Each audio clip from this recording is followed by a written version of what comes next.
Well, after enduring floods, landslides, intense rain, and winds up to 230 kilometers an hour, the Philippines is now in recovery mode. Super Typhoon Fung-Wong has come and gone, and it left a path of death and destruction in its wake. The 1,800-kilometer-wide storm, locally known as Uwan, made landfall in the northeast portion of the country Sunday night local time. Intense storm surge battered the shorelines, bringing dangerous floodwaters gushing into the streets.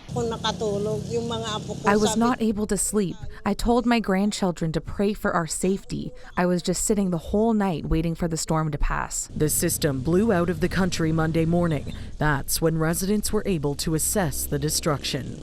Almost all the tree branches nearby fell, and as you can see, even the electrical post was damaged, so it might take days for our power to get restored. Coastal roads have been reduced to rubble, entire schools ripped from their foundations, and farmlands washed away by floods, leaving many without their livelihoods. The Philippine Civil Defense says at least 4 people were killed and more than 1.4 million are now displaced.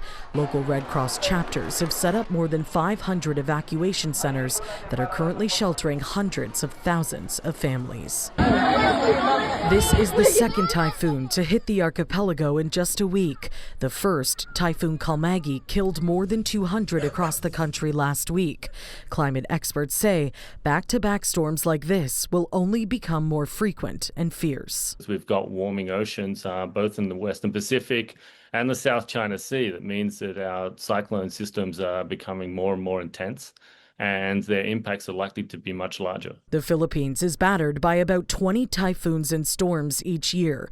The country is also vulnerable to earthquakes and is home to more than a dozen active volcanoes, making it one of the world's most disaster-prone countries. Now, this storm, it comes just as the COP30 summit gets underway in Brazil. The 11-day conference has a jam-packed agenda with 145 meetings planned to discuss things like green fuel, global warming, and the frequency of extreme weather events.